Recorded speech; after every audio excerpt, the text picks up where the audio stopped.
sœurs, ça nous arrive parfois, en tout cas moi, de me demander pourquoi je ne suis pas plus heureux.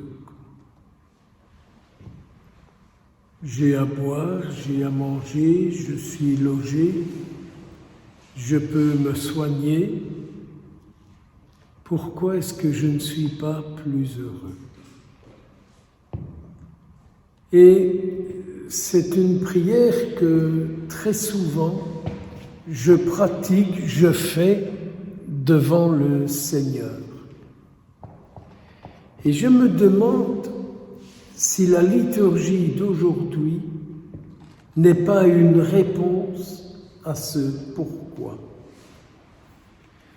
J'ai un peu l'impression que notre Seigneur Jésus me dit: tu gardes en toi des ennemis pour lesquels tu ne fais rien de bien et de bon. Je dois reconnaître que je peux garder en moi beaucoup de personnes vis-à-vis desquelles j'ai des mauvais souvenirs, desquelles j'ai des rancœurs, toutes sortes de choses contre des personnes qui sont en moi et pour lesquelles je ne fais rien.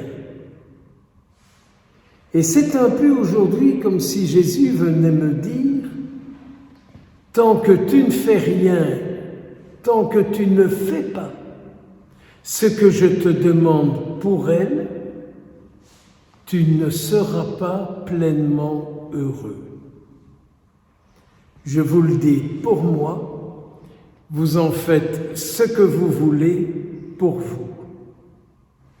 Mais voyez-vous, quand notre Seigneur Jésus aujourd'hui dit à ses disciples: moi je vous dis, aimez vos ennemis, priez pour ceux qui vous persécutent. Que de fois, j'ai eu des problèmes avec cette parole, tellement je la trouve difficile à accomplir, au sens profond du mot. Pas un petit Notre Père, pas un petit Je vous salue Marie, vite fait, bien fait, pour un tel, pour une telle. Non, c'est pas ça que Jésus me dit. Il me semble que Jésus me dit: ce que je te demande, ces personnes-là, au lieu de les garder en toi avec tout ce qu'ils t'ont dit, ce qu'ils t'ont fait, ce qu'ils ont colporté pour toi, sur toi, ce qu'ils pensent de toi, ce qu'ils continuent de diffuser sur toi, au lieu de les garder en toi, viens les lier à ma personne.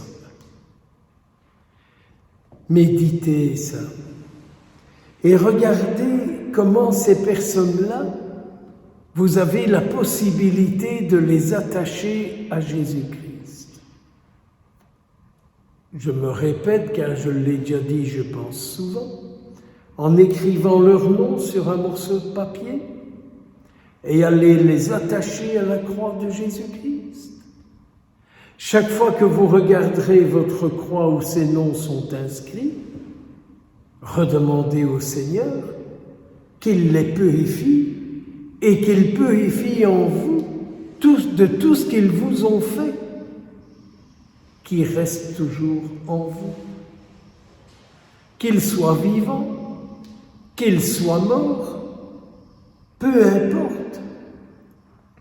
Quel plus beau cadeau pouvons-nous faire au Seigneur Jésus que de faire ce qu'il nous demande? Quel plus grand bien pouvons-nous faire à ceux qui nous ont fait du mal que de les attacher à la croix de Jésus-Christ pour qu'il les purifie, pour qu'il les délivre, pour qu'il les corrige, pour qu'il les sauve? À vous de voir ce que vous souhaitez pour ces gens-là. Je comprends ce petit verset de la deuxième lettre aux Corinthiens que nous avons entendu. C'est maintenant le moment favorable. N'attendez pas demain, n'attendez pas après-demain, n'attendez pas ce soir. Faites-le tout de suite. Mais faites-le tout de suite. C'est le Seigneur Jésus qui nous le demande. Pourquoi répondre à Jésus en le faisant attendre? C'est maintenant le moment favorable. Mais ne traîne pas. Plus tu traînes, plus tu te fais souffrir, plus tu te fais du mal. Moïse, dans le livre du Deutéronome, vient de nous dire la même chose. Tu devras garder tous ces commandements. Mais oui, comment se fait-il que je n'arrive pas à garder en moi tout ce que le Seigneur me dit, tout ce que le Seigneur me demande? Jésus, il ne nous demande rien pour nous faire du mal. Tout ce que Jésus nous demande, c'est pour nous faire du bien. Tout ce qu'il nous propose, c'est pour nous rendre heureux, nous, et ceux pour lesquels nous aurions tendance à raconter toutes sortes sur leur compte. Nous savons bien faire ça, raconter sur le compte des autres toutes sortes de choses. Pourquoi n'arrivons-nous pas à faire ce que le Seigneur nous demande? Observe tous ces commandements, tu seras libre, tu seras heureux, tu seras en paix, et tu seras paix pour toi et pour celles et ceux qui t'arrangent, qui s'approchent de toi. Et puis les gens diront, les chrétiens, les croyants, c'est le peuple qui est consacré au Seigneur. Au lieu que les gens disent, ils vont à la messe, ils ne sont pas mieux que nous. Moi, j'en ai un peu marre d'entendre ça. Ils vont à la messe, ils ne sont pas mieux que nous. Si durant tout ce temps de carême, nous arrivions chaque jour à dire au Seigneur, ce que je veux, c'est ce que tu veux. Pour ta gloire, pour eux, pour moi, pour nous. La Vierge Marie, comme nous l'avons dit, au pied de la croix, elle reçoit la mission de nous réconcilier avec tout ce que le Seigneur Jésus nous propose et nous dit. Non pas pour lui, mais pour nous.